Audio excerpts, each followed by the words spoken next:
Hi piano friends, I'm going to give you another warm-up if you're working with yourself, a singer, student, or choir, and you're wanting to go beyond just the 5-finger pattern of this, or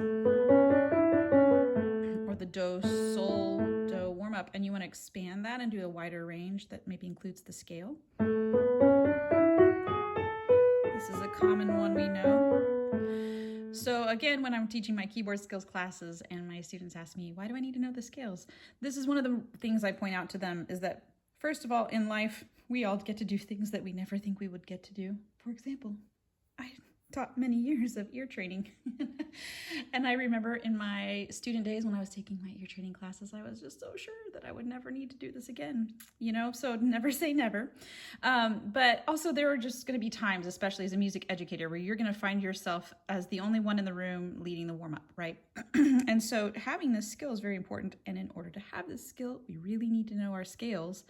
And in order to do this warm-up, it's really helpful if we know how to do our scales in 2 octaves. If that's something you or your students could benefit from a review, go back and watch my videos where I outline how to do all of the major scales in 2 octaves. But for this warm-up, like all warm-ups, it's helpful if we can chord underneath.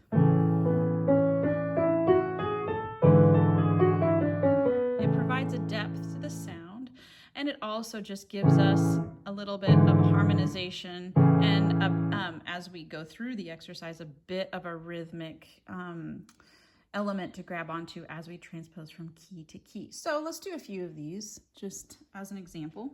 Here we go.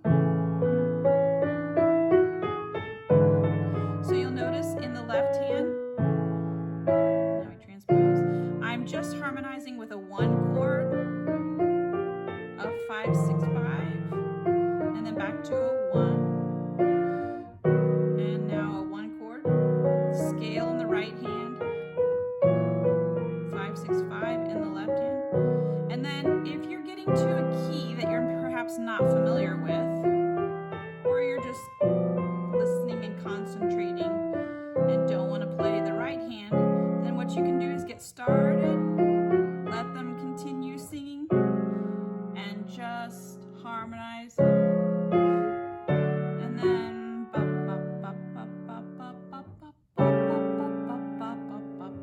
and so on.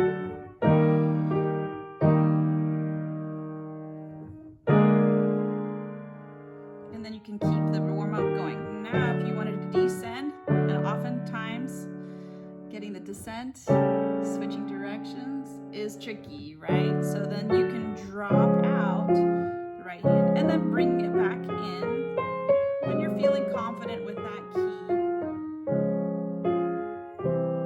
or if you just feel like the person you're working with for the warm-up needs some help. Anyway, I hope that helps.